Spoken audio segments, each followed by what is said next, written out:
Hello there, I'm Emma.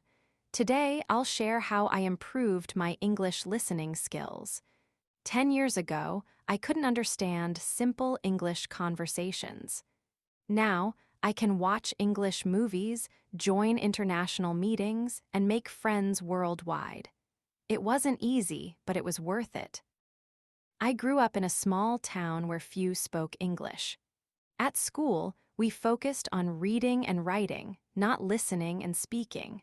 When I got my first job at an international company, I realized I had a big problem. I could read emails in English, but when my colleagues spoke to me, I felt lost. This pushed me to work on my listening skills. With the right methods and practice, I went from understanding almost nothing to feeling confident in most English conversations. I want to share what worked for me. When I first tried to understand spoken English, I felt like I was drowning in a sea of sounds. People seemed to speak so fast. I knew many words when I saw them written, but couldn't recognize them when spoken. My confidence was low, and I often avoided situations where I needed to listen to English. Learning to listen in English is like learning to swim. At first, the water feels scary and you might panic. You splash around, trying to stay afloat. But with practice, you start to feel more comfortable. You learn to float, then to move forward, and eventually, swimming becomes natural and enjoyable. The same happens with listening. What once seemed impossible slowly becomes manageable, then comfortable, and finally, natural. Making mistakes is an essential part of learning. I remember once in a meeting, my boss asked if I could handle a project, and I thought he asked if I needed help. I confidently said, "Yes, definitely." Everyone looked confused until a kind colleague explained the misunderstanding. We all laughed, and I learned an important lesson about the word handle. Every mistake taught me something new. My turning point came when I took a trip to London. I had been studying for about 2 years but still struggled with real-life English. On my third day there, I got lost and needed to ask for directions. I was terrified but had no choice. To my surprise, not only did I understand the directions, but the person also complimented my English. That small success gave me the confidence boost I needed. I realized that I had been improving without noticing it, and from that day, I approached listening practice with new energy and hope. When you're just starting to improve your listening skills, begin with content that's designed for learners. I found VOA Learning English and BBC Learning English extremely helpful because they speak slowly and clearly. These resources use simple vocabulary but real-life topics, making them perfect for beginners. Here's how to gradually increase difficulty. 1. Start with materials specifically for your level. 2. When you understand about 80% of that content, move to slightly harder material. 3. Try watching children's shows or simple documentaries. 4. Later, you can watch regular TV shows. Start by watching 5-minute parts. Repetition is your best friend. I used to listen to the same audio clip 3 times. First time, just try to get the main idea. Second time, focus on details you missed.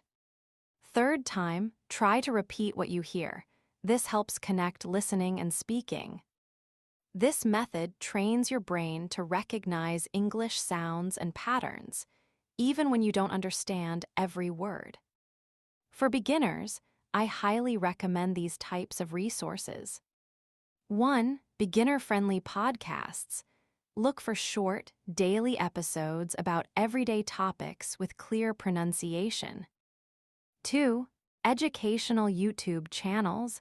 Search for channels featuring real conversations with subtitles, spoken at a slower pace. 3. Language learning apps with audio content. Many apps offer interesting stories told in simple English. Music is a fantastic way to improve listening while having fun. English songs often use repetitive phrases and common expressions. I started with slow songs by artists with clear pronunciation, reading lyrics while listening. After becoming familiar with a song, I would try to sing along, which improved both my listening and pronunciation. When watching English videos, try this three-step approach. 1. First, watch without subtitles and see how much you understand. 2. Then watch with English subtitles, not your native language, to check what you missed. 3. Finally, watch again without subtitles to see if you understand more. This method trains your ear to recognize sounds that were difficult for you before. You don't need special study time to practice listening. Incorporate it into your daily routine. I started playing English podcasts while brushing my teeth and getting ready in the morning. During my commute, I would listen to English radio or audiobooks instead of music in my native language. Creating an English environment around you is powerful. Try changing your phone language to English, follow English speakers on social media, or watch cooking tutorials in English when preparing meals. These small changes add up to significant exposure over time. Reading and writing can actually help your listening skills too. When I read English books, I would sometimes read aloud, which helped me connect written words with their sounds. Keeping a simple English diary forced me to think in English, making it easier to understand when others spoke. Even just 5 minutes of reading or writing in English each day can make a big difference in your overall language processing ability. The feeling of not understanding can be frustrating. When I felt this way, I reminded myself that even native speakers sometimes misunderstand each other. Instead of getting upset when you don't catch everything, celebrate what you did understand. Maybe you recognized a few words or got the main idea. That's progress. Building confidence comes from small successes, not from being perfect. I started by having very short conversations in English, just ordering coffee or asking simple questions. Each small success made me a little more confident for the next challenge. Remember, confidence doesn't come from knowing everything. It comes from being okay with not knowing everything but trying anyway. Set realistic expectations for yourself. Language learning is a marathon, not a sprint. I found it helpful to track my progress by keeping a journal where I noted small victories. Today I understood the weather forecast, or I followed a simple YouTube tutorial without subtitles. Looking back at these notes showed me how far I had come, even when it felt like I wasn't improving. Setting small, achievable goals works much better than vague goals like become fluent. My weekly goals were very specific. Understand 3 news headlines on BBC, or follow a 5-minute cooking video without subtitles. These small goals gave me clear targets and a sense of achievement. Celebrate every bit of progress. When I understood a joke in English for the first time, I treated myself to my favorite dessert. When I followed an entire TV show episode, I shared my achievement with friends. These celebrations kept me motivated and made learning feel rewarding. When you make mistakes or misunderstand something, try to see it as valuable information, not failure. Each mistake shows you exactly what you need to work on. I kept a small notebook of words I frequently misheard, and reviewing this list regularly helped me overcome specific listening challenges. Finding a study partner can make a huge difference. My friend Sophie and I met once a week to practice English together. We would listen to the same podcast episode before meeting, then discuss what we understood. Having someone to share the journey made the difficult moments easier and the successes more enjoyable. When talking with native English speakers, don't be afraid to ask them to speak a little slower, not louder. Most people are happy to adjust their speed if you ask politely. I found phrases like, "Could you speak a bit slower, please?" Or, "Would you mind repeating that?" Very helpful. Remember that most native speakers respect people who are learning their language. Online communities can provide support and practice opportunities. Websites like Tandem or HelloTalk connect language learners around the world. I also joined English learning groups on Facebook where members shared resources and encouragement. The Italki platform offers affordable conversation practice with teachers or language exchange partners.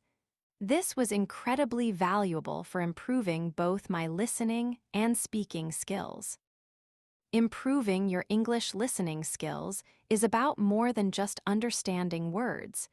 It's about connecting with people and opportunities around the world.